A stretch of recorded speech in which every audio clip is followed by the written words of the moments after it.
So I'm not too surprised about this pick about the New York Jets taking Fashanu. A lot of Jets fans, if you go into a lot of the Twitter spaces, they will tell you that they needed to pick up Fashanu. They needed this pick. So we'll see what kind of happens here. They did pick up Moses, and they also picked up Tyron Smith. Those are two solid tackles that can start right now. Of course, Tyron Smith is one of the best tackles in the business. The problem is that Tyron Smith will literally give you a good 5 to 6 weeks, and then he's out. Constant injury issues. Riddled injury history, and then and then Moses is like 32, going to be 33 years of age. He's starting to get a little older, so they needed somebody to build for the future. The question is though, is he going to start? Do you place him inside of guard, or do you try to place him inside of tackle? What's going to be the situation here, or do you try to make him play right tackle? Because I think he's a pure left, but do you try to make him play right tackle with Morgan Moses kind of being the death piece? Or do you just let him play behind Tyron Smith and wait for Tyron Smith to fuck up and get hurt, and then he can slide in there?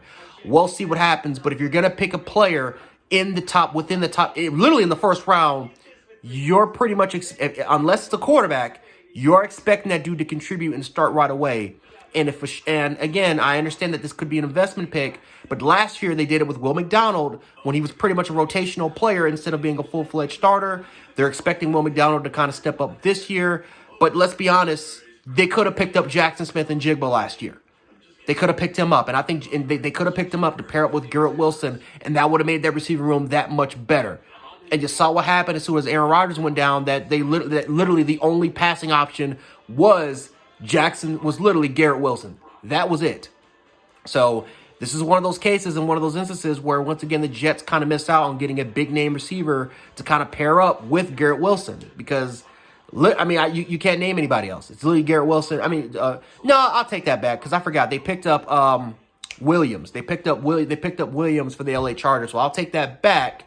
But still, Williams has injury issues. He has an injury history. And it's kind of like, well, if Mike Williams, he'll give you a good 7 to 8 weeks, and then he's out for the rest of the season. That's kind of his situation. So the Jets went to pick up Fashanu. Obviously, they need somebody that can protect Aaron Rodgers. They do not want to go through that situation again where he tore his Achilles literally on one of the first plays because of their tackle situation fucking up. So we'll see what happens. But the Jets get their tackle, try to invest it in Aaron Rodgers, at least Aaron Rodgers is potentially the next guy for the future. But the Jets are in win-now mode. They may have maybe 1 or 2 more years left with Aaron Rodgers, and you may not even get the same Aaron Rodgers that you got maybe 3 or 4 years ago when he was in MVP mode. 41 years of age going into this year. We haven't seen a quarterback play at that high level since Tom Brady. Do we think Aaron Rodgers is Tom Brady at 41 years of age? I don't know. We'll see what happens, though.